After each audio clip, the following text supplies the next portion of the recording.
Welcome everybody to the Screen Bean Podcast. I am David. And I am Axel Greenberg. Hello, hello, hello. How's it going, David? Hello. I'm okay. So this week we got a treat for you guys. We are doing the Fear Street Or trilogy. a trick for you guys. See, that's a Halloween. It's a Halloween joke because we review horror movies and people watch those on Halloween. So the joke, you see, is that it's like a trick or treat thing. We are tricking you guys all year though, because we love horror films. So love them. We love tricks. We love treats. I even like candy corn. Really? Yeah, I can tolerate it. It's okay. Yeah, I've never understood all of the candy corn hate when every year on Halloween a child is given a popcorn ball. Yeah. Yep. And that's an insult. And then I usually see it like just laying around somewhere. When I was 7 years old, so this would have been 2002. The nation was still arguably recovering from 9/11 at this point. So bad enough. Then I chipped my tooth on a popcorn ball. Ouch. Yeah. It wasn't a good time. Not a pleasant day for you, huh? Yeah. So yeah, besides having tricks all year and treats for you guys, we are doing the Fear Street trilogy. We are starting with part 1. And we start with the opening scene where Dina, the main character. Fear Street, 1994. So we have an opening scene like a lot of slasher movies. I forgot, yeah. We're starting with an opening scene before we even introduce the main character. We meet Heather, who works at a bookstore in the Shady Side Mall, and she is selling a crappy horror novel like the ones that R.L. Stine would write to a suburban mom who takes none too kindly to it. She explains that this is just for, did she say her daughter or stepdaughter? I forget. I think her daughter. Yep.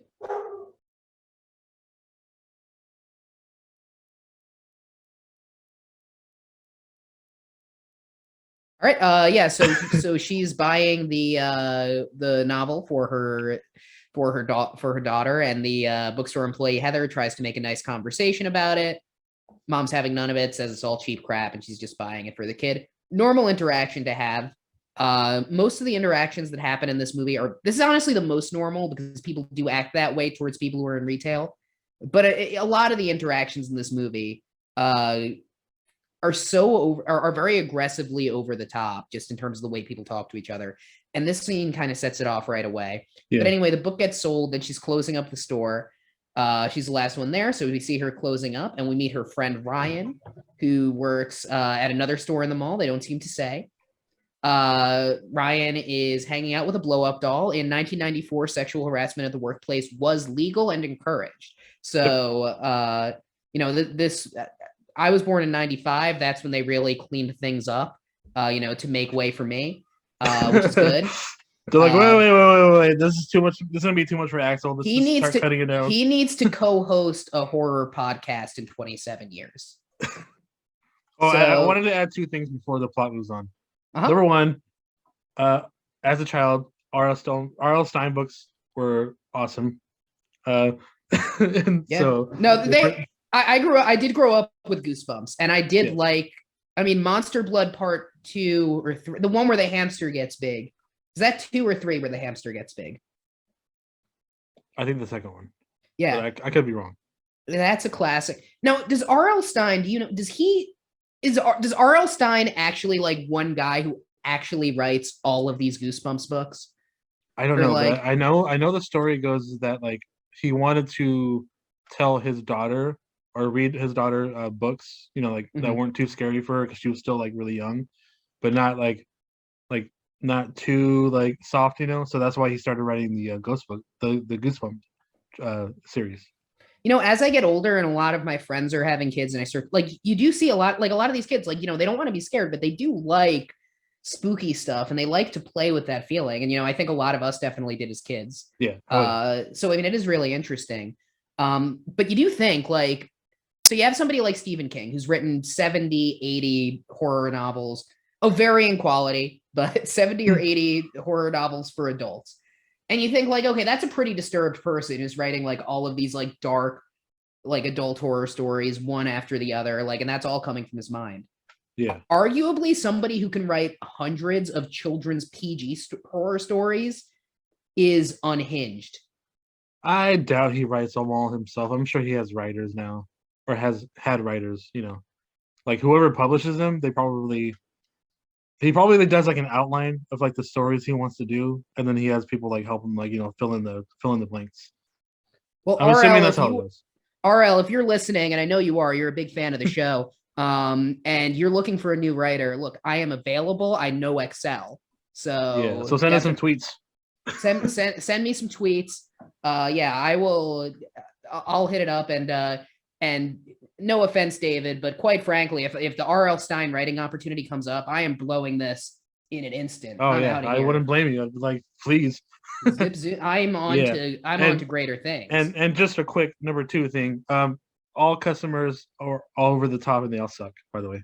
I used to work at a call center. Yeah. So. I have had so many. The number of bizarre call center interactions I've had were insane. But I mean, this did feel like it felt like that, but it didn't feel like maybe it's different. Like, cause once again, like my interaction with customers was over the phone. So I got a lot of screaming and like really over the top stuff like that.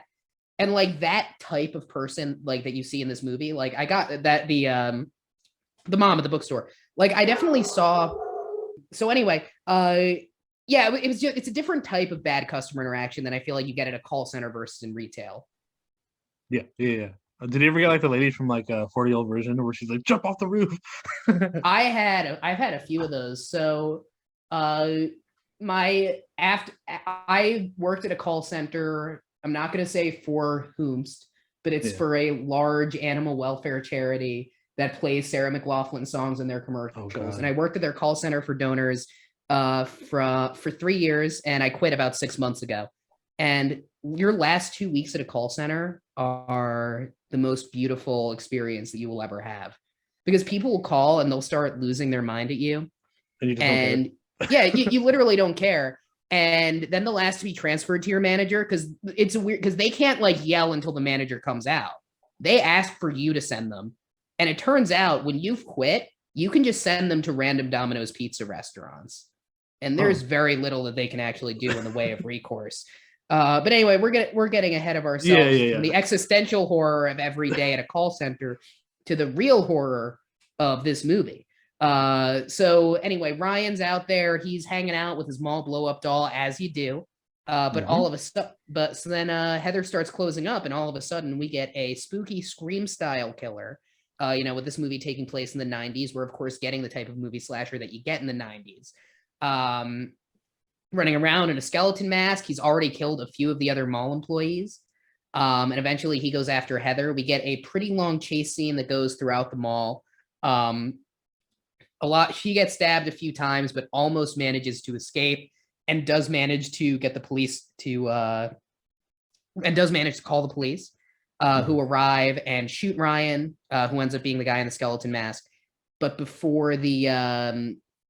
not before he's able to kill her. So we find out that Ryan, who was perfectly normal in the last scene, just a goofy guy, sexually harassing people at the workplace, all of a sudden has become a murderer. How does this happen? Well, it turns out, as we find out from the intro, that this has always been the case in this tale of two cities situations between Shadyside and Sunnyvale. These are the two towns in the movie. Shadyside is where the movie takes place and where the titular and the town that Fear Street is about. Shadyside is a town that has a long history of crime, serial killings, people just snapping and going on murdering sprees, and this has been happening since the late 1600s. Sunnyvale, the neighboring town, has been crime-free for decades. But I'm sure Shadyside has cheap rent, so... Shadyside has cheap rent, both because of that and because we see through the intro once again, both through the opening credits and through just scenes of things going through of people going through the two towns. Shadyside is a very economically depressed town. You see the boarded up stores. You see very different houses than you're seeing in Sunnyvale, which is filled with mansions. I really didn't expect this movie to draw on that sort of tale of two cities class story in the way that it did, but it ends up being really interesting and creating a really unique dynamic to this, in that you are seeing this one town's success being built on the misery of another town, quite literally. Yeah. And it's a level of depth that, at least in this movie, and I will say that this is a trilogy of movies, they're meant to all be watched together. We are reviewing them one after the other. So I know, David, you've seen them all. For me, when I'm talking about them, right now we're talking about Fear Street 1994. I have only seen Fear Street 1994. Next week we're doing 1970, whatever the fuck. I'll be watching that one. And then 1666, and we will be talking, and I'll be seeing that one. So you're getting my reactions as I see the movies. But yeah, I didn't expect that. I didn't expect this movie to draw on themes of class in the way that it does. It doesn't do it to the extent that a movie like My Bloody Valentine does it. So Dina is your very typical sort of 90s alt girl protagonist. Josh, her brother, is a geeky loner who steals access to an AOL chat room. I'll be honest, I don't quite know how AOL chat rooms work, because that's a bit before my time. I thought AOL just mailed people floppy disks for free, and then eventually someone paid for them. Yeah, basically you get like 1,000 hours for free or something like that, and then. But did the floppy disk give you access to the chat room, or was there something you still needed to pay for? I didn't do floppy disks. I did CD-ROM when it was like, ooh, you know, this was like 96, 7, that I was really getting on the internet. So like when PlayStation like was really big and stuff. PlayStation 1. The fun fact about the PlayStation 1 is a lot of people who are very into audio, and this is a fun 90s fact, so it is related to what we're talking about. A lot of people who are very into audio still seek them out to this day, because it is, for its price at the time and even now, one of the best in terms of fidelity CD players that you can get on the market. So people will buy them and they'll mod them to basically just be, you know, high-end CD players they can connect to better equipment. I didn't know that. Yeah. But anyway, he's stealing AOL. He's listening to Iron Maiden. He's playing Castlevania Bloodlines for the Sega Genesis. We also hear a bit about their dad, who is supposed to be just this broken alcoholic who's been destroyed by living in Shadyside. I'm hoping that we see more of him in the sequels, because it is, or at least in the next movie, because it is going backwards. We don't actually see him at any time. We just hear about him throughout the movie. Yeah, you see Dina picking up beer cans and stuff. Yeah. Oh yeah, that too. Yeah. So we see like the outline of who he is, but we don't see him around, which I think is real. I think is really interesting. I mean, like I said, hopefully we do get to see him in Fear Street 1978. I think it would be really interesting to explore how he got that way.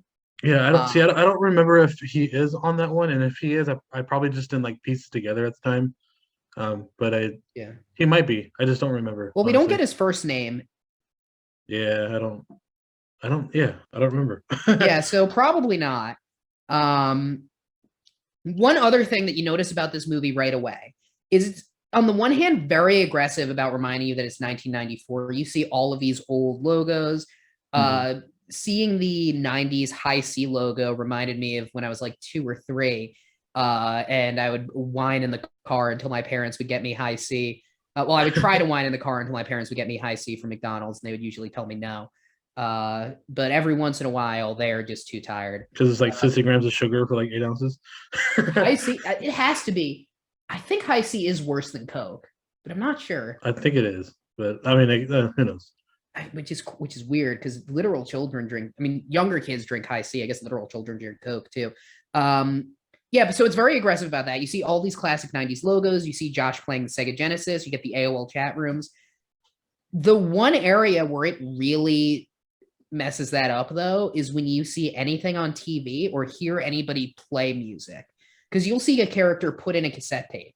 And I've listened to cassette tapes. It is the worst audio quality. Yeah. Like listening to a cassette tape, if you've never done it, it's like if you were to trap a band of gnomes in a paper bag and put it under the seat, under a couch cushion. Yeah. It's pretty bad. Yeah. Yeah. And so somebody will put in a cassette tape and play it, and it'll be crystal clear. There is no level of audio equipment on which that's possible. Similarly, someone will put on the TV, and if you watch TV, I mean, forget the 90s, if you watch TV before 2010, it does not look like that. So that annoyed me. I mean, more than it should. And this is not like, it's gonna sound, and this is gonna sound like me nitpicking the movie, and I don't hate this movie, and this is gonna come up, I feel like, a few times throughout our conversation. I don't hate this movie. I don't like this movie because I think there are so many interesting things that it could have done that it either didn't commit to in the case of the 90s aesthetic, where it didn't want to do things that might be seen to look or sound bad, but would be more reflective of the time. It either doesn't fully commit to something, or it doesn't, or it just doesn't engage with something fully. And either way, I think it really holds back what could have been a modern slasher classic into a movie that, I watched, a bit over a week ago at this point, because we had some recording issues last time we tried to do this. So I watched this at this point a bit over a week ago. And like most slasher movies, I'll watch them and they'll be in my mind for like a couple of weeks. I love this shit. This one's already like, it slips fast, and it didn't have to be that way. And I want to talk about why it is, and we'll keep doing that. But for now, I want to talk a bit more about the plot in the movie. Yeah. For one quick thing, I do agree with all your points about like the especially with the audio, like the music, but at least they have like a killer soundtrack on this movie. They do have a great soundtrack. We get our Iron Maiden. We get a lot of that. We get a lot of that like grunge and stuff. Look, if we're doing 90s music, I could always go for more pop punk. That is my favorite genre. Okay. So, on the one hand, the greatest album of all time did come out in 1994. It's called Dookie. So in that respect, they should have just played that album, and that should have been the soundtrack. In another respect, it is a very good soundtrack. I thoroughly enjoyed it. That was definitely good. Yeah. But like I said, it would have been nice to hear that music the way it would have sounded to the character listening to it, and to let us differentiate between a character putting on music and the producer overlaying music onto a movie. Yeah.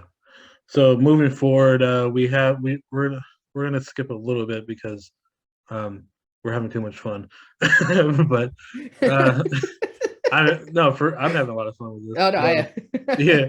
So so we get Dina and Josh going to school, or going to school. Well, before we do that, I do want to talk about sort of the core of this, which is why does all of this happen in Shadyside? And we find out the theory, which is that there is a witch called Sarah Fear, who was executed in 1666, and before she did it, cursed the town. So now people regularly become serial killers throughout history. Every 20 years or so, there's a new killer who roams the street of Shadyside, and it's all because of the witch, or at least that's the theory. Nah, they're spiking up rental. Just they're paying too much for rent. That's what it is.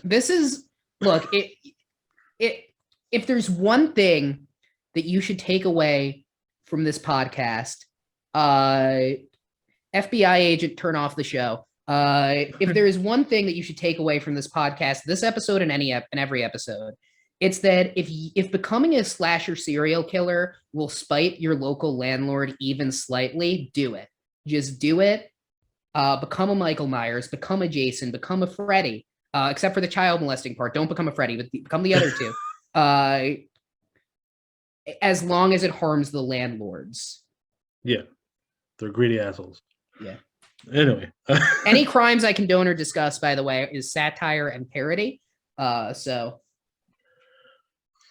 anyway, so they go to school, and we meet Dina's two friends. Well, let me go back. Kate, they go to Kate school. And Simon, right? Yeah. We meet Dina's two friends, Kate and Simon. They're both local stoner / drug dealer kids. We see them kind of just goofing around in the bathroom. Everybody is aflutter that there was a murder. To the point that people are decorating, some people are genuinely very sad about it. They're putting in memoriam pins on the locker. But then teenagers are also acting like teenagers and trying to scare each other that, the curse of Shadyside is coming for you next. Which, once again, like, teenagers are shitty. Yeah. Like, teenagers are incredibly shitty. But, like, having gone to a high school where people are shitty and having both, like, and having known people who either, like, so nobody who was, like, in my high school class died while I was there. But, like, I definitely knew people whose, like, older sibling died who had been there a few years before, or, like, a parent died while they were there. Like, they're not this shitty. Yeah, see, like the shitty kids were actually for me like in middle school. They were like the worst. Yeah, because And that then a middle schooler, I believe, like I could see doing that. yeah. But high school, like it wasn't like that for me. Like Yeah. I mean, kids are shitty, like, they fight and stuff, but like it wasn't like that, like I writing all think over by the the bathroom. time you're in high school, there's like some line of like, "Hey, our classmate just fucking died. Yeah. Let's not do this right now." Yeah, that was a little over the top. I'm like, I Yeah, don't know. like, and maybe like maybe I just had a relatively good high school experience, but like the whole thing is over the top, but Yeah. at times it goes a bit too far, and I think this bordered on that. But anyway, they all are going to they're all in the marching band, and they are going to Sunnyvale that night for a game from Shady again for Shady Side versus Sunnyvale, at which sorry, I don't know why I'm stuttering so hard. At which there will also be a vigil for Heather. Usually, you'd probably cancel the game and not do like an impromptu pregame vigil, but what do I know? I'm not cut out for the harsh realities of high school football. We do find out that Dina quit the band because she didn't feel like being in it anymore, but she seems to be allowed to go back on the bus in her band uniform in the next scene, so that doesn't seem to matter. And they also the Shady Side band also all dressed like they're in a Black Parade music video, which was great. So no notes there. So we get the bus leaving, and we get to the candlelight vigil at the football game. So as that's happening, Dina goes out back to smoke a cigarette, and we meet Sam, who is Dina's ex-girlfriend. She's been incredibly mad at Sam throughout the movie after their breakup. Sam moved to Sunnyvale after her parents got divorced to live with her mom, and has since been dating a guy in Sunnyvale. So presumably, either she's bisexual and she's dating a guy, or she's just gone fully back in the closet. But either way, in this scene, I think this is another thing that really, of all of the things that I'm mentioning that bothered me about the movie, some of them are aesthetic. This like really bugged the shit out of me, because I don't think Dina is ever held legitimately accountable for the way she acts towards Sam in the first 2/3 of this movie, which is like Psycho. the way Dina acts towards Sam is like, we see her at this game, she's screaming at her, she's like later on she sexually insults her for sleeping with a guy, like there's legitimately no other way to categorize it but abusive, and to the point that like teens, we have a lot of teens, we're big in the 14 to 18 demographic, right? Yeah, I assume so. Yeah. I know my two biggest demographics are that and divorced 55-year-old women. So I just want to make sure that's still the case. And I love you both. I totally agree. Burt Reynolds absolutely would. I think he just died actually. But yeah. If somebody is treating you the way that Dina treats Sam in this movie, whether before a breakup or after a breakup, stay away from them. And if it still doesn't stop, like, get a fucking adult. Yeah. Like, this is like bad. And then throughout the movie, like, I'm supposed to sympathize with Dina, but there's no accountability towards incredibly abusive behavior. And it bothered me at that level. And I think it bothered me at the level of like, I think for everybody, there are parts of being a teenager that are still fresh.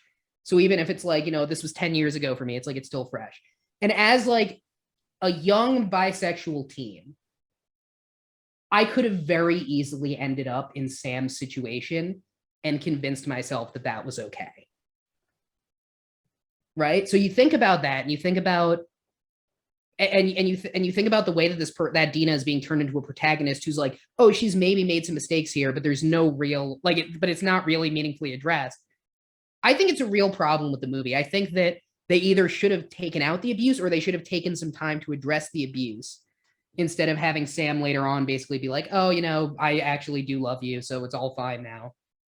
Yeah, they should have at least addressed more of it. But yeah, I didn't even think about that until you mentioned it. I'm like, oh yeah, she's she's pretty bad.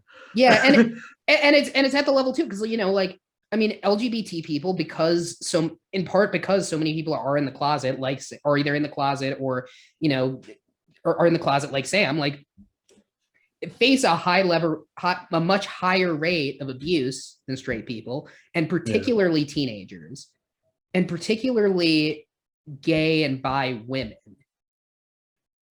So yeah, I mean, it's all it is very concerning that the way that this movie presents that level of possessiveness, because I'm not just talking about like, oh, this was a bit problematic and I didn't like it. Like, it's bad. It's fucking dark. They probably only kind of skate past it just because like it's meant to be like a teen, like a probably like a young teen book, or series. Yeah. So like they didn't want to get too heavy into it just because of that probably, and like maybe Netflix didn't want to like get too far into it and get in trouble or something like maybe. that. I don't know. But Who knows? what I would do then is simply not have the protagonist of my movie be an abusive monster for the first few years. yeah. Like I would. It's like, and I think there's the moral level at which it bothers me. But once again, you get to my aesthetic complaint that I keep having, which is like, if you're going to do something like that, you need to commit to it. You need to commit to actually seeing that thread all the way through. Yeah. And maybe, once again, like, I know that Dina is going to be a recurring character throughout the trilogy, so maybe this will be addressed later on. Maybe not. I don't know. But, you can either not have this plot line, or you can have it and deal with it. But you can't just leave it there and then expect me to sympathize with this abusive lunatic. So we have Dina. Yeah. So anyway, we get the football game. We're this is like 10 minutes into the movie. No, it's good. It's good to talk about it. Yeah. No, I think we should. And like I said, like I was joking before. I don't think we have many, if any, teen listeners. If you're listening to us and you're in high school, these are the golden years of your life. You just go out and play. Well, you can still tolerate gluten, because I'm telling you, it comes to an end fast. Yep. You don't waste your time listening to Scream Beans. So anyway, they have the sheriff of Sunnyvale speaks at the vigil. He's very sad because there's all these crimes that keep happening in the neighboring town. He doesn't like it. Makes sense. I tend to agree with him on that. He's been there for a year. His brother is the mayor. I also tend to give my biography when I speak at vigils and funerals, so that's good. And then a fight breaks out because one of the Sunnyvale players, who we end up finding out is Sam's boyfriend, just says, well, good. I hope everyone in Shadyside dies. Once again, normal teen behavior. I mean, well, actually, it was another jock. It wasn't her boyfriend. Yeah. It was some Archie Andrews looking motherfucker. Yeah. He was being a total douchebag and started the fight basically, and it went straight to hell after that. During at least for a few minutes, and then they cut to the bus ride home. Yeah, presumably the football game's been canceled. Yeah, but then the Shadyside band and football team are on the bus talking about how they're going to murder Sunnyvale. The bus driver not paid enough to deal with this. Yeah, Kate is very they deserve to die. Basically, there has to be nothing scarier than driving a bus full of like some high school, like driving a bus full of teenagers, and not like the long bus, because if you're on the long bus and you're driving that full of teenagers, and this is like, I think this was a short bus in the movie, right? Like, I think it looks like a short bus, at least on the interior shots. Yeah. Like driving a long bus, you have a bunch of kids. They can, like, if something breaks out, like, at least a good-hearted band of teens can come to your defense. Actually, I think it was a long bus. They only filmed it from like mid to the. Okay.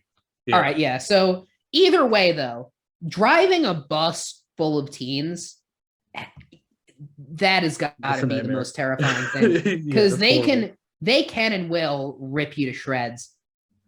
And there's only one adult on the bus, basically. So.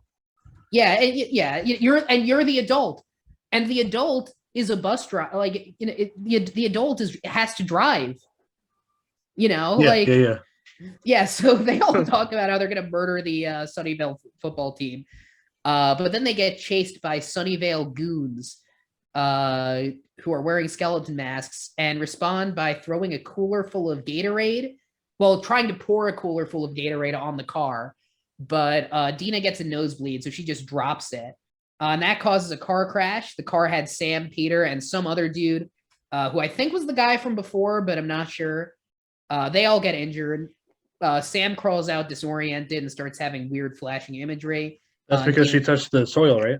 Well, we find out later it's because she disturbed the grave of Sarah Fear. And maybe that's why the nosebleed happened. It doesn't say. I assume that we're gonna find out in the later movies that it was. So as soon as she touches the skeleton remains of the witch, I forgot her name already, but she sees all those flashbacks or like those weird visions, and then she gets a bloody nose, and then the works. Yeah, so then the sheriff comes over and is like, hey guys, throwing coolers full of Gatorade on moving vehicles is frowned upon in this town. You stop it right now. You stop it. I'm going to have to, that's, as we like to call it in the police biz, that is a whoopsie daisy. And we're going to have to tell you not to. But the kids all stonewall him, refuse to tell him what's going on. So the sheriff just tries to give the kids the whole, well, I'm on your side thing. Yeah, no snitching. I'm sorry, what'd you say? Also, no snitching. Oh yeah, for sure. You do not. Well, the bus driver did because the cops. He's the only one. Yeah, the cops like, hey, the bus driver, the only adult and person who is not a suspect in the crime. Yeah, the only one with logic told me the truth. So the victims all told me they saw you do this, and the bus driver, a third party witness, told me he saw you do this. But the 14 crime suspects told us they didn't. So who's to say? Don't you love like flicks like this? You have to like just the movie logic. It's like in a movie like, and this is not a lot of the things that I'm saying are actually criticism. This is not. This I unironically love about the movie. Sometimes when you watch a movie like this, you see the movie logic, and it reminds me of like stories I would tell my parents as a preteen of like, no, I didn't do anything. And they're like, come on, like your teacher called us. Your brother confirmed this. Like he saw you do it. Yeah. One time, because like, I feel like my generation, we were kind of like the first one to be like really growing up where like other kids had cell phones that they were like taking out on the playground and stuff. And like in middle school, I got into a fist fight and somehow won. I don't know how that worked out. I mean, it was against another child, which probably helped. But like somehow I got into a fist fight and somehow won.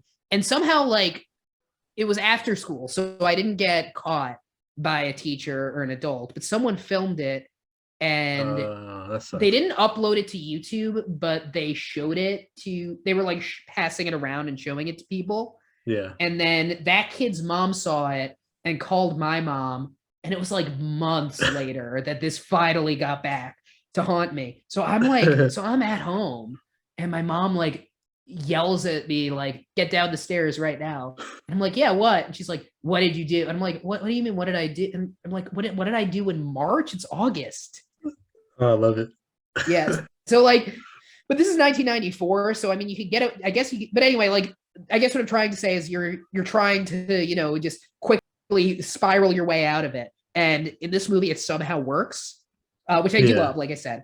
And for the record, I wish I could see your video. It is the video of me fighting another 8th grader. Well, I looked like the guy who killed John Lennon as a kid.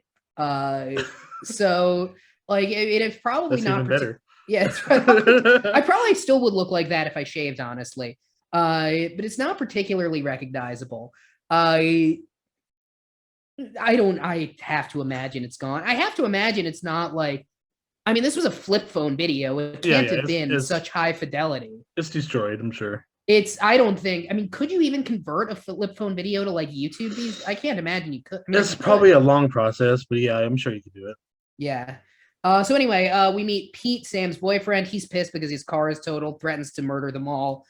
Sunny Shady Side, what did they do to deserve this besides trying to kill a bunch of people? And then we cut back to Josh's corner, my favorite part of the movie. Blasting Iron Maiden, playing Castlevania Bloodlines, arguably the best game in the series, by the way, besides Order of Ecclesia. Dina attempts to call to check on Sam at the hospital because that's where you have to go after this sort of injury. Gets on the phone with her mom, says she's fine, but you got to stop calling. She's not fond of Dina. We're supposed once again we're, I think the intent here is that the mom's not fond of Dina because she's like uptight and homophobic.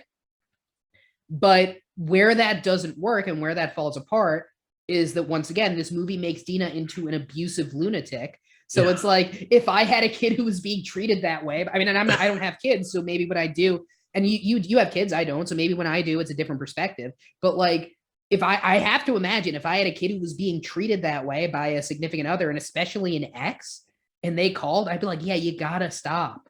Yeah, quit calling us 100 times in like an hour. Yeah, especially on the landline. But like, you need to like not be in contact with my kid. Yeah. Like it, but I think the text here, like I think the intention of the writing is that it's because the mom is an uptight homophobe, and she is. So that is a fair point. Sam's mom is bad, and homophobia is bad. Are you saying? I mean, I guess they don't. What do you think? Because okay, we'll talk about it more later. So we think that she's a homophobe, but anyway, let's move along.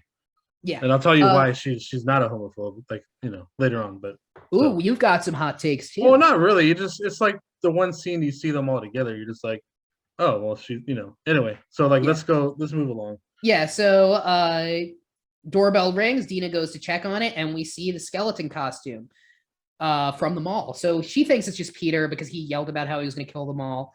He's holding a knife covered in blood. She goes outside. He's gone. Meanwhile, we cut to Kate. She is having her sisters sort the pills that she uses for drug dealing. And later the killer, who once again we at this point still think is Peter, comes inside with the knife, totally disinterested in what's going on, but is very interested. Yeah. But is very interested in the laundry. And that's because Simon was there wearing the shirt with Sam's blood on it from before and took it off. Yeah. And that's going to be a clue to later on. Dun, dun, dun. They still assume it's Peter pulling a prank. So they're, and decide to just leave and try to get help. So they go to the neighbors or something like that, right? Yeah, they. Or is it like to the kids that they're babysitting or something like that? Yeah, they go to so they all go to Dina. So they go to Dina and Josh first, if I remember, because like I said, this was the movie. The movie has a weird way of like slipping these details from your brain. Oh yeah. But they all end up at the hospital and meet my favorite character in the movie, Betty. Nurse Betty. Nurse Betty is a guy who supplies her with drugs, but he's been getting caught, and he's like, look, they're really suspicious of all of the drugs that I'm. And this taking. is all pretty late, right? This has to be like. Yeah, this is after visiting hours. So they see a receptionist. Yeah. She's like, you have to leave, and they're like, no, you don't understand. I'm here to do a crime. So then the receptionist is like, oh, okay, cool. Let me get Nurse Betty. I want my cut, so let me get Betty. Yeah. But this time, instead of using him to get drugs, they use him to get the group to Sam, so they can talk to Sam about the fact that Pete is threatening to murder them and walking around with a knife. So Dina can stalk us more. Yeah. Dina corners Sam, and we find out that Peter has been with Sam at the hospital the whole time. Sam proceeds to very objectively calmly point out that Dina put her in the hospital. So that's not great. And Peter didn't do that. They have a huge screaming fight. And then Sam says she never wants to see Dina again. But then the real killer stabs Peter. So was it all the way through, or just like he comes out from a curtain, and so we see so we have the screaming fight, and we cut to Peter for a second, and then you see next thing you know, he's just been stabbed, taken out. It is very abrupt.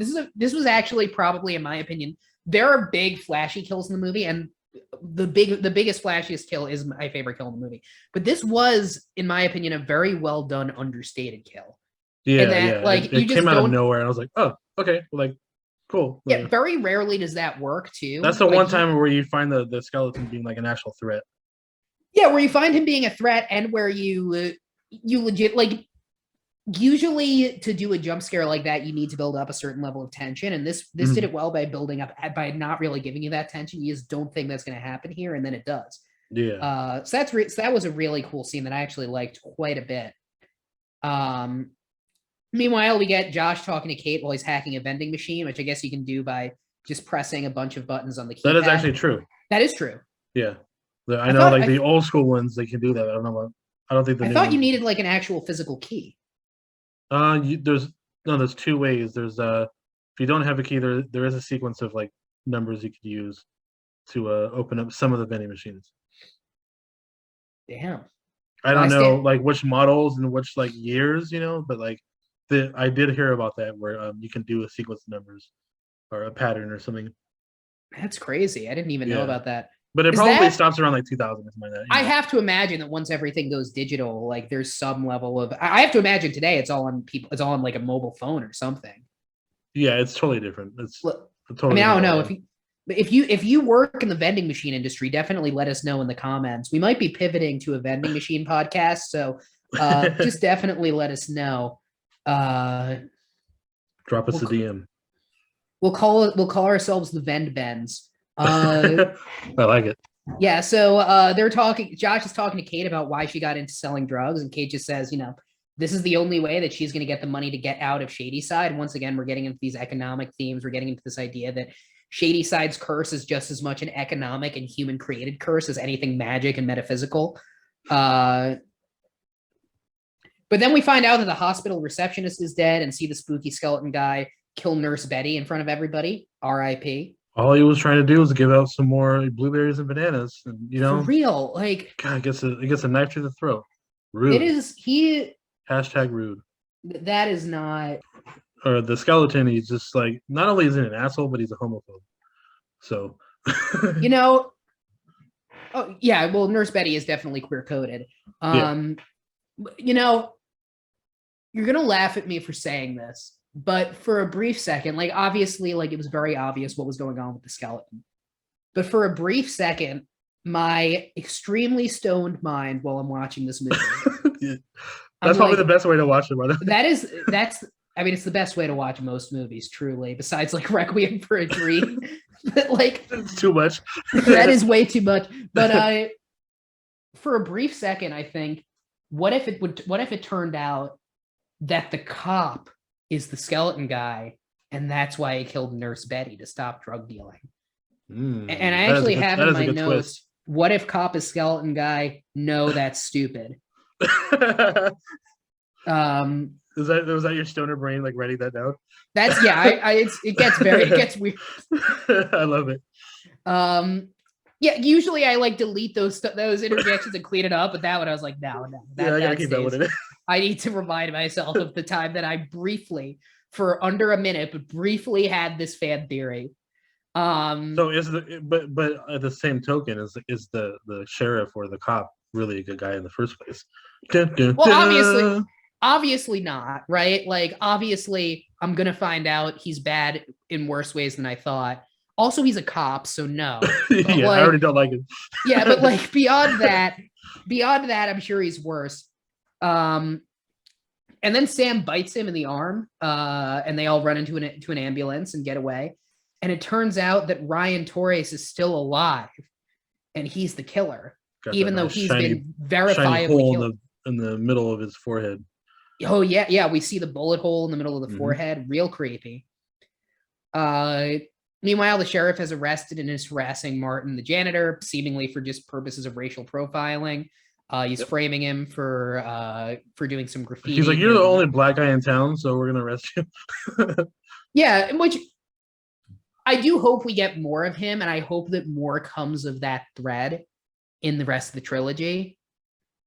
I have to watch him again because he is a recurring character. I just don't remember what he like. He is very important later on in the movies. I just don't remember like how and why. And is there really a racial tension, or is it just because he was at the mall during the killings and stuff like that? Yeah, I mean, it's truly a nail-biting question. Is the Midwestern cop a racist? How are we to know? But No, I don't think. I was just joking. I don't think he is. I think it was just he was at the mall during the killings and all that stuff. So, but so why is he? So I guess what I'm not sure about is like why would like what because I first when I see the scene I'm like, oh, they're trying to like address like racial profiling to some extent in a way that doesn't really go anywhere and kind of meanders and piddles out, but like they're trying to address it because they know he's not the murderer and they're not even like considering that because obviously he's not. Shot the murderer. Yeah, I think they're just trying to make sure that they got all the information they need because he's the only survivor. Yeah, so they're trying to like intimidate him for any information. Yeah, that makes sense. One thing that I do like here is that when they're all talking, Josh, who we know is more into this stuff than other people, and if he were alive today, would be really into all the true crime podcasts and books and TV shows that come out, and very little of that besides like Unsolved Mysteries was around in 1994. So he makes a Ted Bundy reference in the conversation, and everyone is more confused and disturbed than anything. Mm-hmm. And I really like that detail. Like I like exploring that slight cultural difference between then and now. So they all go to the cops, explain what's going on. The cops do not and cannot believe that there are dead bodies at the hospital. So Dina loses it and tries to punch a cop, but the cop does not immediately arrest or pin her to the floor for it, which gives her the time to steal the cop's gun because apparently every cop in this movie is either the creepy sheriff who's clearly up to something nefarious or Chief Wiggum. This one looks like Chief Wiggum too a bit. A little bit, yeah. I just wish there was more of them. But anyway. Yeah. So then Simon goes outside and we see a woman sitting on the sidewalk singing a old country song in a very creepy way. Simon goes up and asks if she is okay, at which point she tries to murder him, gets shot by Simon. Dina immediately drops the gun and runs away, and we see that her blood actually comes out black. Yeah. Yeah, which, you mean genius, like as a move to drop the gun? Yeah. It's once again, like, I think if this movie went for a bit of a more grounded tone with the way the characters are, that could have been really interesting. Because I do think, like, it definitely is the case that people talk about, like, if I were there, like, this would have happened, and if I had a gun, that would have happened. But also, like, most of, like, if you're in the army and you kill someone, or you're, like, they have to train you to be able to do that. Yeah. Like, okay. Yeah, like, most of us cannot, like, even if our lives are in danger, like, are just not, if we can do that, are not capable of processing it in a like practical way. Yeah. Well, here's the problem though. It's like she has the gun, right? One, she knows she shouldn't be having this gun in the first place. That's like a major felony. Two, she shot I don't know how many times she shot the lookalike Amy Winehouse girl. I forget. But like 2 or 3 times, right? At least. And then like she knows that like if she drops the gun, her fingerprints are all over that fucking thing. No, for sure.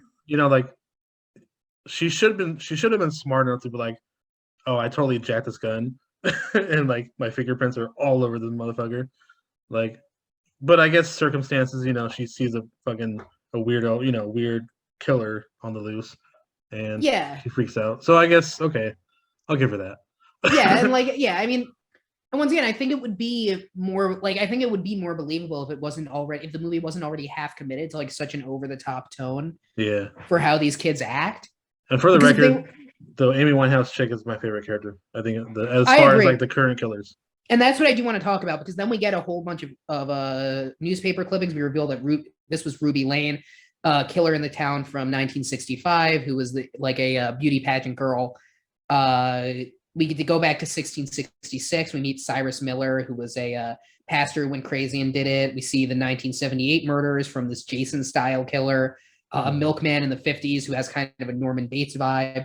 We see a character named Billy Barker in the 20s who kind of reminded me of Leatherface. And we find out that Kate's aunt was there during the 1978 murders, and we're presumably going to see her in the sequel. I think why Ruby Lane is the most interesting of these by far, and of course we have the modern skeleton guy, but why Ruby Lane is the most interesting of these by far, in my opinion. The other killers are given costumes to make them remind you of other slasher movies, because this movie wants to be a love letter to the genre. Yeah.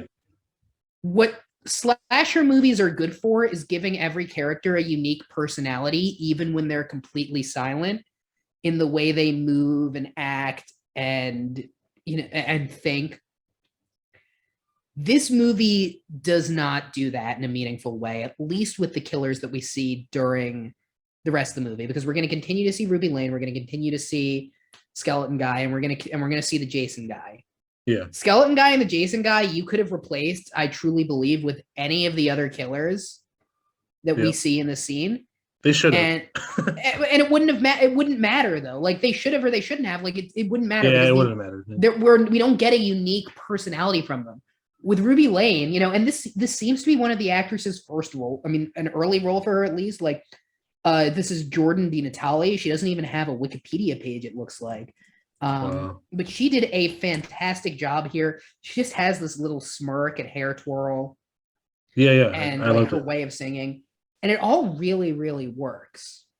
I mean, she did a fantastic job of selling this character. Yeah. And granted, the other two characters are in full masks. This is not an indictment on their actors. But I think the direction and I think the writing could have done more to say, hey, here's a Scream type killer. He's going to make weird references and stuff like that. Here's our Jason type killer. So he's, going to be more, he's going to react more strongly to sex and stuff like that. Or like just show up at times when Jason would show up. Yeah. Ruby Lane is the only one that feels like she has a unique personality and vibe. And that really disappointed me and was probably like the biggest letdown of the movies. So they all realize, oh shit, we are being chased by a bunch of reincarnating axe murderers. This is bad news. So Sam accepts that Dina's right. Shadyside is doomed. And Josh still tells him this is Sarah Fier's fault because she was a witch who was killed back in the day for this. Nobody believes him. And that you've accepted that centuries of reincarnating killers are doing this. And you saw a woman who was arrested for murder 30 years ago and looks the same age as when she did it. Yeah. So it reminds me of last week when we reviewed From Dusk Till Dawn. And my favorite part of the movie, even in spite of all the ridiculous shit, was when George Clooney's character is like, look, clearly vampires are real. I know we don't believe in vampires, but we are seeing vampires right now. Yeah, and they're like, oh, there's like reincarnating killers that curse the town and are bleeding black and chasing us, and they've been dead for a long time. But no, this can't be. This isn't. But this can't be the town curse. That annoyed me. Yeah, there's a lot of this movie that's just. Yeah. Although there's one really funny part where Simon's like freaking out. He's like, "There's this really sexy girl chasing after me with a razor blade," and I was like, "That was funny." But that was very funny. Simon's a great character. I really liked Simon whenever he's on screen. Yeah, he's. So Josh continues to explain that she's been possessing people in Shadyside since she was killed. So this is all because of her. And then they dig up her skeleton, which is definitely what you want to do.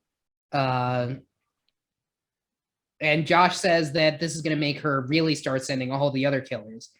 At which point Sam has another flashback to the witch and has another nosebleed. And it turns out that because that car crash happened on the skeleton, that disturbed the body, that caused this whole thing. And similarly, her blood then gets onto that. And that's she's like cursed, yeah. Yes, that's why Sam is the one who's cursed. And then we get our 1978 Jason killer.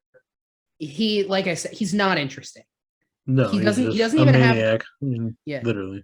Yeah, and he doesn't have. So I mean, they're going with the original Jason costume, so not the hockey mask, the sack over the head. Yeah, which I don't mind. I actually do like that costume for a slasher, and I do wish that. Obviously, the hockey mask is iconic, and like I'm glad that that's what they went with. But like, I do like that costume, and I don't think that's a bad thing. And it was cool that they referenced it. But once again, it's like this could have been any other character, and it wouldn't make much of a difference. Yeah. Well, see, okay, you say all these things now, but part two though is when you really see like more of the story of like why they use the Axeman. Okay. So yeah, so it doesn't make if sense now, important- but it will later. So it doesn't bother me from a plot perspective that it's him.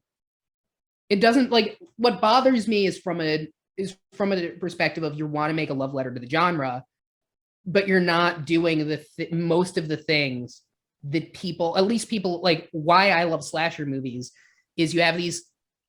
It's gonna sound weird, but I love slasher movies and I love superhero comics for kind of the same reason, which is this idea of this character who puts on a mask and unveils something about their true self and their demeanor, warps and becomes something else. And what bothered me about the Jason Killer is you can't ascertain anything about him from this, and not in the same way that you can't from Jason Voorhees. It's a Jason reference in costume only. Yeah. And in the fact that he works at a camp in the sequel, but like, yeah. I can see. Okay. Yeah, and you're right, that's my problem with it. Yeah. But anyway, the cops investigate the hospital murders. Turns out when someone tells you there's a murder, you're supposed to go and like look. And turns out there was a murder. Surprise. Sheriff starts writing a report. He leaves, and then he sees the black blood on the ground and the locket from the Ruby Lane murders. Meanwhile, everybody else has gone to the high school. They all change and shower. Kate has Josh go in with her because she doesn't want to be by herself. Which, I think so. It seems like if I were to guess the ages the people are supposed to be, it seems like Dina, Kate, Simon are all supposed to be like high school seniors, and Josh is supposed to be a high school freshman, or like maybe a sophomore who looks younger. Yeah. Even in high school, I found it very creepy when a senior dated a freshman. Oh yeah, for sure. That's a huge difference. So and that's like, that is 2 years. That's like a slight motion from like an 18-year-old and a 13-year-old, which is like go directly to jail territory. Yeah. And it's not great here. It's better in the sense that like, they're in a situation that somewhat, makes it seem possible. And Josh seems very happy with it. Oh, she smelled virgin blood and she's like, yummy. Jesus. What I did find really funny was Josh whispering the Konami code to himself before going in the shower. That was really funny. And but my wife didn't get it, so she heard me cracking up when he did up down down left right BA start. She's like, what are you laughing about? I'm like, you don't understand. Oh no. Yeah, that was great. That was a great little touch on that. Yeah. So Sam and Dina wash off in the science classroom in the sink, and Simon showers alone. I wrote in my notes, like when he's alone in the shower. So I was wrong about this. So I wrote in my notes, obviously Simon is about to get yeeted, and he does not get yeeted at this point. And Sam, meanwhile, admits that part of why she moved to Sunnyvale was that she was afraid of a lot of what she was feeling and about, what she might face as a queer woman in 90s society. Yeah. Josh and Kate kiss. Dina and Sam have start to have steamy science classroom sex. I think I know I've become an adult because it is a tasteful sex scene. Like, it's a tasteful sex scene. You don't really see anything. Mm. But I'm officially at the age where even though these are adult actors, and even though it's tasteful and you don't see any nudity, watching sex scenes between high school students makes me very uncomfortable. So I was very happy when there was the thud, the killer came in. I was like, oh, thank God. Yeah, I was like, I'm gonna have to fast forward this if it goes any further, like, because that's just too weird. I don't want to see hypothetical teens like going at it. Yeah, and these actors, they're presumably, they're like, they have to be like my age because most of the people who play high school kids are 25, 26. Yeah. So presumably they're around the same age as me. They're not weathered like me. Yeah. Well, the actress who plays Dina is almost 30. Yeah, she's Wow, older than really? me. Okay. Yeah, and the actress who plays Sam is a few years younger than me, but she's 2 years younger than me. So, but they do convincingly look like teens, and you think of them as teens throughout the movie. So I was definitely, it felt weird. And I guess I'm at the age where that feels weird. And once again, like, it is a tasteful scene. You don't see any nudity, so that's, that's good, and that you don't see any teen nudity. But it was weird. Then they all go out. Simon asks everyone if they had sex. Everyone says yes. Simon says he jerked off. Simon says me too, because he jerked off in there. I thought that was funny. They should have done? They should have done like the Silence of the Lambs, like the killer where he's like dancing, he like tucks himself in. They should have had a like a Buffalo Bill character. Buffalo, yeah. So how he's like what if the killers should have been? Well, doesn't he like dance with it once? There's like a certain song he dances to, and he's like, Silence of the Lambs. That would have been so funny. Are we going to talk about that movie at some point on this podcast? I guess it's more of a crime thriller than a horror, but we did Dusk Till Dawn, and that's more of an action comedy. Yeah, it's a great movie. I've got that. Good. I mean, because it has to do with serial killer and stuff. Yeah, I've got that one on DVD, so that's free for me. Yeah, I'm always down to watch that again. Yeah, I got a funny story about that too, but we can talk about that. Like, hopefully, I'll remember. But if we do that. That's an Easter egg for the end of the show. So if you're thinking of closing out, you don't want to miss that. Yeah, I can mention it either this time or when we actually do Silence of the Lambs. So anyway, yeah. So they all set a Home Alone style trap for the killers, where they pour blood and blood and chemicals on the ground, like Sam's blood. So Ruby, the camp killer, skeleton mask guy, they all show up. They all go for the blood. And the kids then immediately lock them in the room that has all this stuff and blow it up. Just completely explode the classroom. Skadoosh. Truly every teenager's dream to just do a controlled explosion in a room in your high school. That's the only place you should do it. Yeah, for real. I mean, you're there when you don't want to be, so you might as well, do some damage. Yeah. You go to high school and you spend all this time being like, man, I hope this place burns down. And then you look back on it and you're like, I think my teachers were trying their best and I was the problem, actually. Yeah, I was a dick back in the day, but anyway. I had a teacher who was like, there was one teacher at my high school who he was like a success. I forget if he was a lawyer or he had worked on Wall Street before and had been like very successful. And eventually like didn't like what he was doing, making all that money. So like quit to become a high school teacher. And like a very noble thing to do. Yeah. And gave up a ton of money to help, the next generation to be nurtured. I was such a fucking dick to that guy. Oh man, he's actually a decent human being. And well, because here's the thing. You know what you don't want if you're gonna become a high school teacher?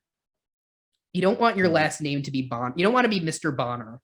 And then you become a high school teacher. Yeah. So of course, so everybody mispronounces his name, right? Yeah, Mr. And he did what you have to do, which is he started out the year being like, guys, I know you can call me Mr. Like I know that my last name is similar to Boner. Like, let's just clear the air on it now. Can we skip past that now? So yeah, and we didn't. It's an evergreen. You know what's funny about the realization of like thinking back and like, oh man, I was a dick back then.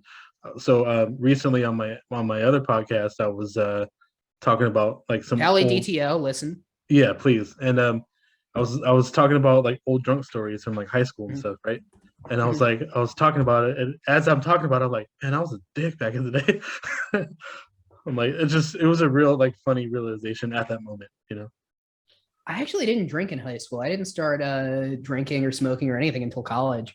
Oh, it was. I was still a melodramatic nightmare, but yeah, it was the tail end of my high school run. So, anyway, So anyway, they do this explosion. They're like, "Hooray, we did it!" They go in with their fire extinguishers and start clearing things out. And we see all their blood and goo, and it starts moving together and clumping, and then it forms a hand, and the hand grabs them, and then it's like Majin Buu on Dragon Ball Z. Majin Buu. Oh my God, that's.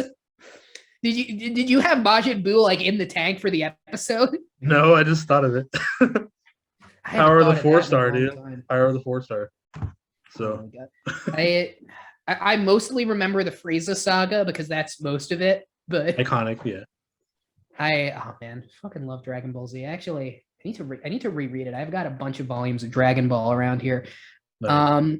But anyway, so Kate's like, okay, we're fucked. Look, we just simply sacrifice Sam, so we cannot die.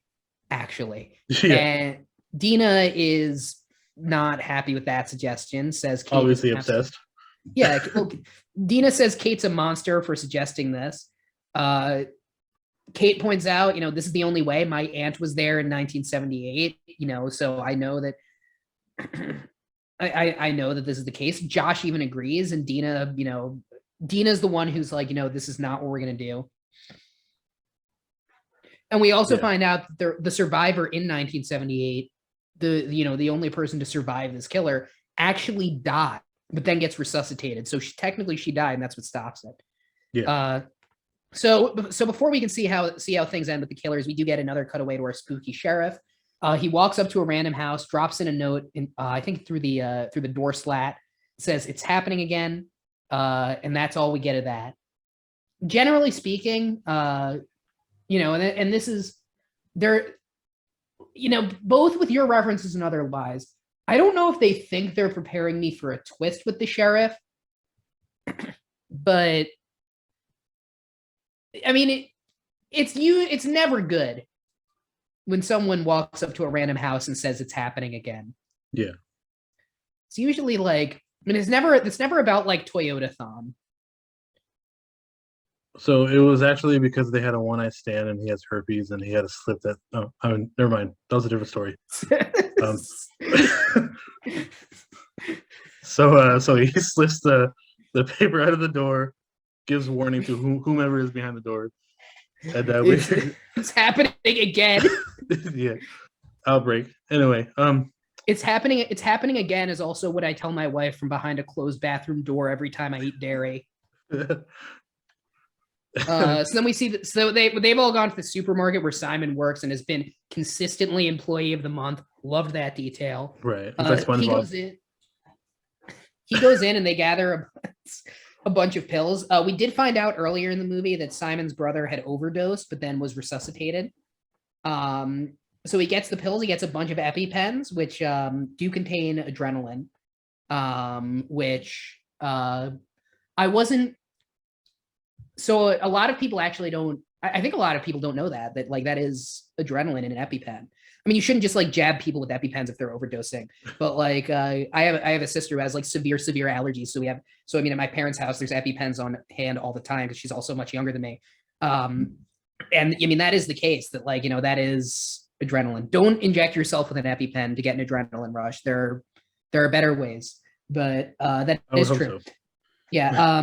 So he's like, look, we're going to give you this exact cocktail of pills. You are going to die. And then the EpiPens are going to bring you back. Yeah, wasn't it like 30 pills or something like that? Like it was a ridiculous amount. Yeah. It was a crazy amount, but they did lay the seeds for it early on. So it felt justifies that they had the knowledge of how to do it. Unlike the classroom explosion, which they just somehow figured out. Well, another funny thing is like, it's like obviously like the brother was like just trying. So the guy's brother Simon's brother was trying to get like extremely high, right? Like he wasn't trying to overdose. He just wanted to get really shitty. No one's trying to overdose. People kill themselves by overdosing. So that's not true. But obviously he was like, okay, I know what these pills do. I'm trying most to get people the aren't trying high. To yeah, I'm trying to get the ultimate high. So it's like it's just funny that like they're like, oh, I know exactly how many pills he had to take the OD. And I'm like, yeah, see, but that's like for him, he probably had a higher tolerance, So like, so like, no, yeah, this is you taking half of those pills probably would have killed you anyway. Like, and then I mean, they don't quite say what happened. So I mean, it could have been anything. Like, I mean, teenagers do dumb shit though, where they just like take fistfuls of pills, or like that's why teens are getting their stomach pumped all the time because they're like butt chugging White Claws or whatever. I don't know. Teen fan base, do you still butt chug? Let us know in the comments, or you could send us a letter Yeah, yeah. We want to know, please. Yeah, we want to know. Once again, we might do a light pivot to a butt chugging podcast, first and only. So let us know. If John Cena could do it, I want to hear you guys do it. So anyway, wait, but John Cena butt chugged on a movie. Which one? I think it was a it was that one where like was it Fred? Like, no, it was like it was like a not cock something maybe cock block, I think.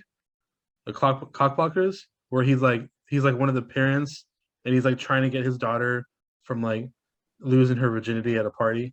Like it's a bunch of people though, like John Cena and like some other parents. And he's for some reason he goes to a party and he starts to like butt chug because like all the guys are like making him do it. So he ends up doing it. Man, John Cena, you just can't see him. If you haven't watched Peacemaker, it's really good. I haven't watched it yet. Oh, it's so good. It's one of the few shows that like I've made my wife watch and she like actually enjoyed it. But anyway, Kate kisses Josh. Sam is concerned that she's gonna die because they're gonna fuck this up. But it's like, girl, you're gonna die anyway. So yeah. Like, if anything, you'd rather die blissfully blazed off your ass on 90 pills. Yeah, you're on an ultimate high at that point. Although, I mean, weird pill highs, like, I mean, that could also be like a hellish panic attack. Yeah, see, because like one time I like mildly started to like OD on Vicodin. Oh shit. Yeah, well, it's because like I had this gnarly toothache, right? Oh, okay. So it wasn't like you were just doing Vicodin to get a high. No, not at all. I don't even like taking pills, like unless I have to. So like my long story short, a manager of mine gave me a bunch of pills. It was like, just take these every like I think 6 hours or something like that, like one every like the normal amount you're supposed to, right?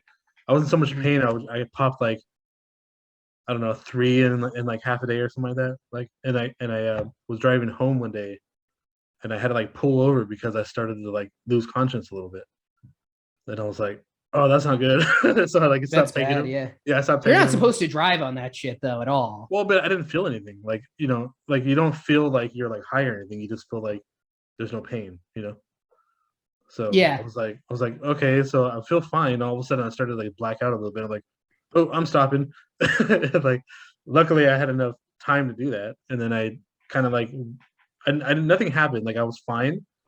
Like I started to like phase out a little bit. And then I shot back and I was like, all right, I'm throwing these out. I'm no longer doing this stuff again. So the only time I ever got high off of pills, I was my freshman year of college. I snorted, like a bunch of us were snorting Adderall, and somebody brought me over and they were like, yeah, just like, you're just going to do this. And I'd never snorted anything before. So I do it. And they all look at me like, they all give me a very concerned look of like, that is a lot. Like you accidentally inhaled more than you meant to on your first time. And then I spent the rest of the night, I think, mostly yelling at them with like a full description of the plot of the video game Chrono Trigger. One of my favorite RPGs of all time. I've got the DS version. I love it. I was thinking about getting the tattoo, but anyway. Yeah, so I did that, and then sneeze blue for a week. I'd be like in class and I'd sneeze and look at my arm and it was just blue powder. So yeah, anyway, don't take Vicodin and drive. Do play Chrono Trigger. Yes, one of the greatest RPGs of all time, in my opinion. So meanwhile, we hear the singing of Ruby Lane, and this is another reason why she's such a great character in the movie, is because she has a way of coming in that isn't just like weird bumping noises, but you hear like an ominous singing. Yeah. It reminded me a lot of like 1-2 Freddy's Coming for You. Yeah, exactly. I gave you that kind of weird vibe. Maybe that's kind of loosely based on her character. Her character's loosely based on sort of like the Freddy Krueger kind of stylish. The razor blade, the odd one singing of like the not nursery rhyme but like a old fashioned song, and then kind of hunting down your people like without being over the top, running after them and just kind of taunting them. And Freddy did that. Freddy loved doing that stuff. So, right. But obviously it's a totally different, style. Yeah, I'm telling you right now, if the Dream Warriors were in this movie, it'd have gone completely different. So then we get the best kill in the movie, which is the skeleton. Jason Guy are all there. So Dina's like, we got to speed this up, and starts just drowning Sam in the I think it was the seafood tank. Yeah, because she starts throwing up the pills, and then she loses Yeah. some of them, and you know, so Simon dies. No, Kate dies first. Kate dies first, which is Yeah. the best kill in the movie, which is she gets killed by a supermarket bread slicer. Yeah, They just drive her head through the bread slicer. that was my favorite kill for sure. Yeah, not it's very, they show it too. Like Yeah. because they were doing it, and I'm like, okay, what they're gonna do is we're gonna hear her screaming, and then we're gonna hear it stop and get like a blood splatter on the wall. Yeah. But Oh no, they show her whole. Yeah, they show her shit just come apart. I was very shocked about that. I was like, oh wow, yeah, they went balls because you're that one. expecting the cutaway, and it worked. Like, it works too, because I also expected, like, this wouldn't be as effective without the cutaway. Like, in my experience, in most horror movies, the I would cutaway have been like, oh, yeah, is so much better. But like, no, this happens, and you're like, oh shit, like that really works. Like Josh is obviously sad because you lost your virginity, and then she got killed by a bread slicer within a span of like 45 minutes. Yeah. Simon's kill was pretty lackluster, I think. Simon's kill is in the context of the other one, which is he's trying to deal with things and just immediately gets killed by an axe. Which is like, on its own is lackluster. I think it's supposed to be in tandem with the Kate kill. But in general, it really bothered me that, they did save both of their kills for the very end of the movie. Yeah. In that it felt like, to me, it felt like you have this opportunity to kill off, like in a slasher movie where you kill off these characters and you're watching the characters react to that. So you have to watch them process their grief. Yeah. But no, the only person they know who's died in this movie are Nurse Betty. We don't really, the comic relief character, we don't really get much, sadness for him, besides from me. And Heather at the beginning of the movie, which is a scene setter. So we don't get, like, once again, one of my favorite parts of slasher movies, which is seeing survival and grief having to coexist. And that kind of disappointed me. Josh gets the EpiPens. Dina just starts haphazardly poking them into Sam. This is not how EpiPens work, by the way. I assume that our audience is not, either knows that or doesn't need this information.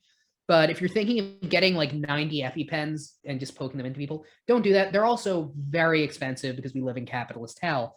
Yeah, it was weird that they had like 6 of them. I think it was 6 of them. All in one, or they got it from the ambulance, right? I think that's where they got it from. Yeah. Oh yeah, they did steal the EpiPens. Yeah. Okay. No, they got them from the pharmacy. Okay. Yeah. So no, and on the pills too. So that's like, it is. There is a reason why. Okay. Yeah. So the weird thing is so she drowns Sam.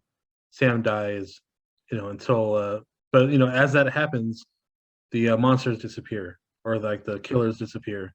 Yeah. The thin air. And and that's why Josh comes over and stabs her with the pins, or they both do, whatever. Yeah, and then eventually Sam does come back. So they've won. Simon and Kate are dead, but the other 3 are alive. Sam is alive, and we cut to the sheriff interviewing the survivors who give the same matching stories. They try to blame Kate and Simon about how they're drug addicts. This was clearly all their fault. And Dina and basically is like, look, this is the narrative we're going to push. And they point out, no, these were good people. Like, these were our best friends. This wouldn't have happened. But at the end of the day, they're already dead. So, this isn't leverage. Yeah. I mean, they had to get away with it somehow. Yeah. And, the janitor is still there, just handcuffed. And Josh, passes him a paper clip for him to get out with his foot. I mean, what's funny about that is if anybody did that for me, I'd have been like, how do I even unlock it with a paper clip? Yeah. But I guess you're more, that obviously he's more savvy than I am. So. Yeah. I mean, it is movies really assume that everyone knows how to pick a lock with a paper clip. Yeah. I can't even pick a lock on a door. I don't even. Yeah. As someone who's accidentally locked myself out of rooms many times, it's actually very hard to do that. Yeah. I know, I've tried. I've tried cars, I've tried, whatever. But anyway. Yeah, it's not like Skyrim. Where you just turn the 2 sticks for a bit. Not even close, yeah. Yeah. So the janitor gives Josh a business card. I don't think we see what's on the business card though, do we? At least in this movie. I don't remember. Presumably, it's gonna, that's a sequel thread. So Sam's mother comes to pick her up from the police station, and Sam gives her a kiss in front of her because Dina's like, "Oh, I'll see you tomorrow," and then Sam's like, "No," and then they kiss, and she's like, "I'll see you tonight," and the mom's not happy about that. See, then that's where I was like, I don't think she's homophobic, because if she was, she would have been like, she would have torn her up, probably said some shit, stormed off, and like, she's more annoyed that like that Dina's like an obsessed lunatic than she is of being with her daughter. I don't know how the movie intends for it to be, and I think this is like where there's a lot of room for debate here, because I just don't see it. I don't see the mom being a homophobic. Like, I don't think she's homophobic to the extent that she is going to meaningfully be able to stop Sam, which is a very easy thing for, like, it's actually very easy for parents to stop their teens at that level. Especially that year. Yeah, especially in that year. Like, there's no communication. Yeah, you can't text. You can't like, so like, hey, I'm gonna like board your window shut and lock you in. I'm gonna page you. Not leaving. Yeah, like, and that's it, right? Like, that's your text. Yeah.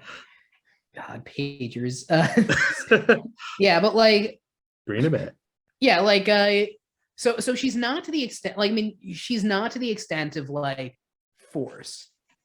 She definitely, I think, like most parents in 1994, is portrayed to have a strong preference their kid is straight, and blames Dina for her child's sexual orientation, which she sees as a negative when she shouldn't.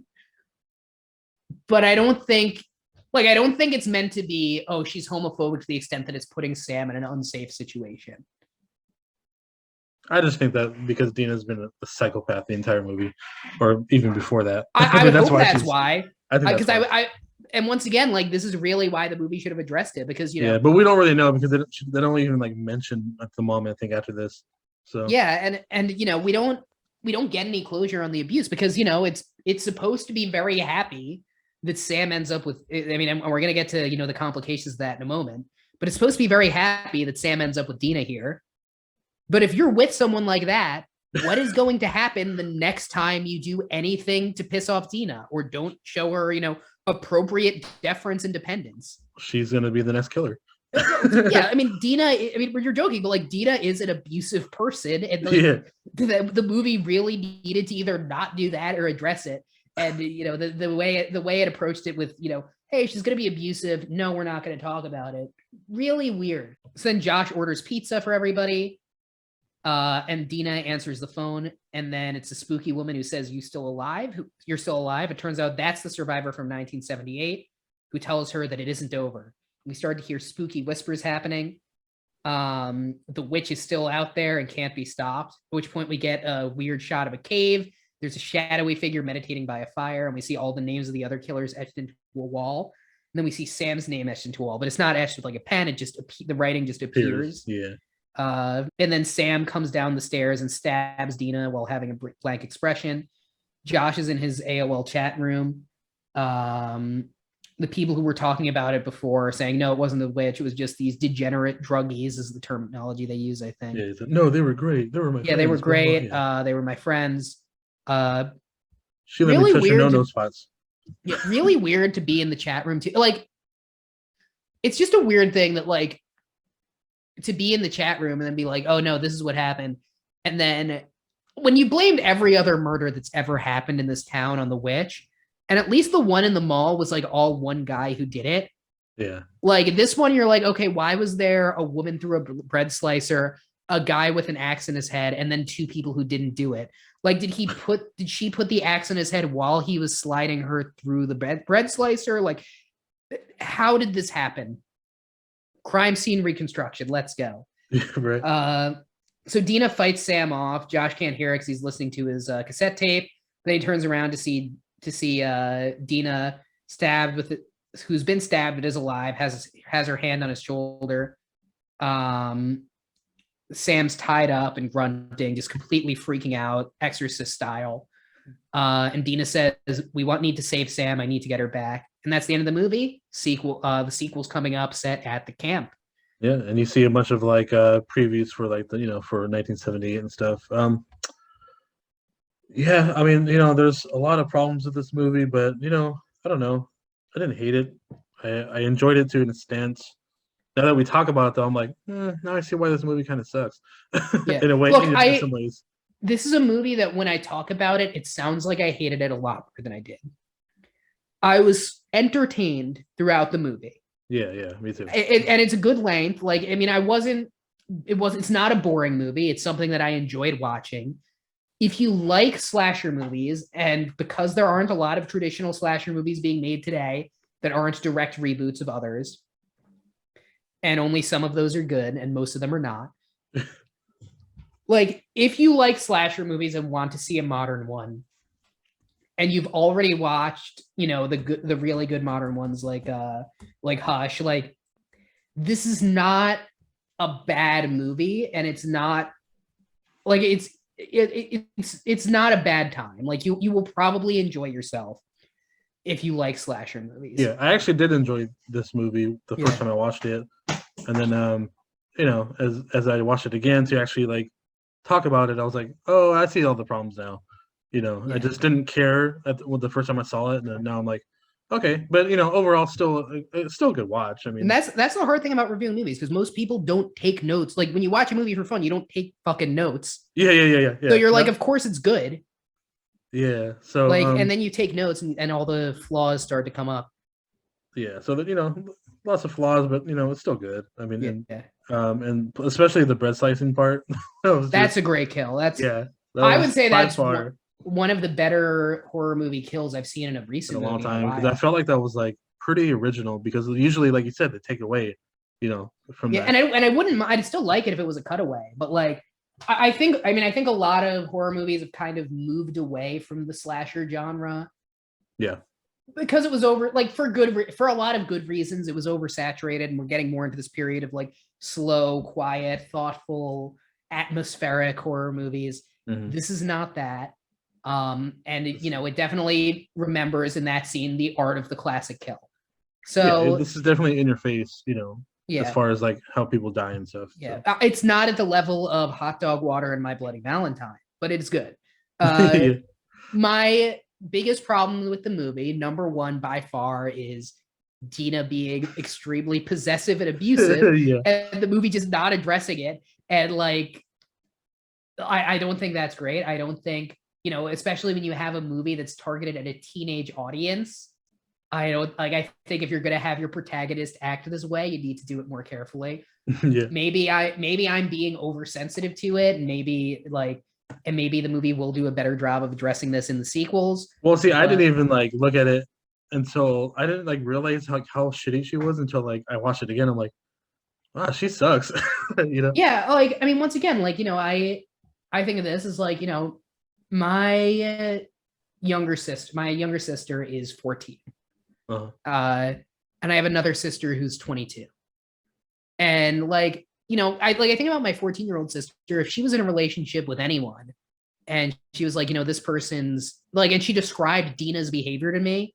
Yeah. She was like, either my current partner or my ex is treating me like this. I'd be like, what's the address? What's the address? Yeah, we need to squash this now. Yeah, we ride at dawn. So that really bothered me at that level. And I think, like I said, if you want to do an homage to the classic slasher movie, I would have liked to see them do more in terms of the level of variety in the demeanor and behavior of the killers. Yeah. Ruby Lane is really the bright spot of these killers, but it shouldn't just be one killer carrying it. Yeah. Well, see, this is the problem with like all the killers in all three of the movies. Like, they don't really. This is the same. That's the same problem in all movies. Like, in all three of them. Like, it's not going to get better. It's not. I just want to tell you that now. It's gonna be. So you're not. There's not going to be any improvement that I remember. We're gonna clip that one day of just you saying it's not going to get better. Just telling you that now. Clip that. Yeah. No. I mean, I think it's a problem though. Did I enjoy the movie? Yes. Yeah. If you have nothing better to do, and the other movies on your watch list, you either don't you've either seen them or they feel like work, because realistically, if you've been saying you'll get around to The Godfather, it's time to shit or get off the pot. So at this point, like, it's not a bad movie. You'll have a good time. I liked it, but I'm very disappointed in it. And sound like a parent. Yeah. Yes. This is really this review is turning into like Axel Greenberg dad corner. Right. I'm not mad. I'm not even a dad. Yeah. Okay, so overall, I'll probably just give this. I'm gonna be nice. I think I'll probably give it like a C+. I do C-. C-? Okay. Yeah, well, I think it, okay. I like it's not bad enough to get a D. We've not yet watched a movie for this podcast that I've genuinely hated. Yeah. And I can't wait until we do. But we haven't gotten there yet. Maybe it'll be within the next 2. We haven't gotten there yet. Yeah. I can't wait for that. That's what I want to. Well, I'm telling you right now. Yeah. I'm telling you right now, I'm not watching Human Centipede. I'm not going to do it. You haven't seen it yet? I have limits, man. Oh wow. Because you know what the real fear is about watching Human Centipede? What? That it might awaken something. Have like a shit fetish? Yeah. What if you watch, like, what if you, like, there has to be someone who, when Human Centipede came out, went to the theater, watched it, and was like, oh shit, I want this to happen to me. And where do you go with that information? Of course. Yeah, there's always somebody. And not like, I'm not saying like a poop fetish, because, look, if you're out there, like, you can find someone to take a dump on you. Yep. If you try. Don't give up. It's not that hard. It's not. It's not. Look, if you support us on Patreon, right? For $40 a month. For $400 a month, I will drive to your house after 3 slices of pizza and a cup of coffee. I will drive to your house or fly. Pick a spot, yeah. I will drive to your house or the nearest Taco Bell. Yeah. First off, overall, I give it a C-. Now, before we get, I want to get to your fun Silence of the Lambs story. Okay, so I was like thinking about saving this for the actual. Okay, anyway, so a coworker of mine never saw Silence of the Lambs, right? Mm-hmm. This is when I was at a different location than I'm at now. What year are we talking? Only a couple years ago. Okay, so like 2016, 15. Or like 2019, I think. Oh wow, yeah. Very recent. Yeah. Yeah. I'm at work and I was like talking about the movie. I don't remember why I was talking about the movie, but I was telling him about the scene where like the guy flings cum at the main character. Remember? Oh fuck, I forgot about that. Yeah, and he's all, no, that didn't happen. You're full of shit. Blah blah blah. I was like, oh yeah. So I go up on YouTube, right then and there. Fucking, he flings cum right at her face, and you see the horror in her eyes, and you see the horror in his eyes, and I'm like laughing at him as he's watching it. So I was like, you didn't believe me. I had to show you. Man, I don't know why. Like, if someone I don't know why you wouldn't believe that. Like, it's a horror. It's like, well, because it's like yeah, but it's early 90s, like, It is. But it's an R-rated psychosexual horror thriller, like. Yeah, but there's only so much you can get away with at that time, You couldn't. Was that the first? It was like a big motion picture too. So was that the first major movie? Do you think to get away with jizz without an NC-17? Yep, I believe it. I haven't. I have to look it up, but I believe it though. Yeah. Well, yeah, because there's no. At first, I'm thinking, like, I'm sure, like, some of the like raunchy like 70s and 80s sex comedies did, but like. Or implied at least. Yeah, but like that's all implied. Like, you don't see, there is nary a speck of cum in Animal House. No. Is there even any in Porky's and stuff like that? I've never seen Porky's because I don't have a hemorrhoid. So I don't, honestly, before that movie, I don't think I've ever even seen it. Like, besides like porn, obviously, but like. Yeah, well, obviously porn in the 80s. presumably people came everywhere. in the. I mean, women didn't, but presumably. You're right. Yeah. They were like, "Oh fuck, here we go again." Speaking of porn, we should get to plugging. There's some funny plugs out there, but anyway, the only plugs that we're gonna be working on are our own plugs that we're gonna tell you about the other podcasts and stuff. So that was my little Silence of the Lambs thing. It was very funny. You haven't been there to see his reaction. I loved it. So anyway, speaking of plugs, we're gonna plug in our stuff. Like I said, we're gonna do part 2 next week or so. Hopefully next week. So you can follow me at Instagram, Kelly_DTO. My other podcast, Kelly DTO, on Spotify and Apple. Listen to the Kelly DTO podcast. Please, I need the views, the listens. He needs the views. He needs the ears. Yeah. So also, obviously, listen to us on the Screen Beans podcast. We're on YouTube and Spotify, Apple, stuff like that. And my Twitter, Kelly DTO 408. That's it. Yeah. So you can find me on YouTube at Axel Greenberg, Twitter at Axel Greenberg. I am working on a comics podcast called Speech Bubbles. We have a few episodes recorded. As of right now, there are some things that we need to clear up with my co-host getting permission for us to actually do it because of his work. So, it provided we get that, that'll all be coming up soon. On YouTube, I've got a very exciting video coming up where I talk about Ethan Van Sciver and Comicsgate and that whole fucking disgusting grift. So if you want to hear scream into the void with me, definitely check me out there. Oh, speaking of comics, there's an episode on my podcast where we do Marvel versus DC, so check that out. Yeah, it was before you knew me though, so I couldn't be on. Yeah. We want to do a part 2, so we'll do that eventually. Hit me up. Oh yeah, for sure. Well, thank you guys for listening. We will see you guys next week. See you guys next week, and remember, keep screaming, keep beating. That's our slogan now. Yeah, Bye. hell yeah.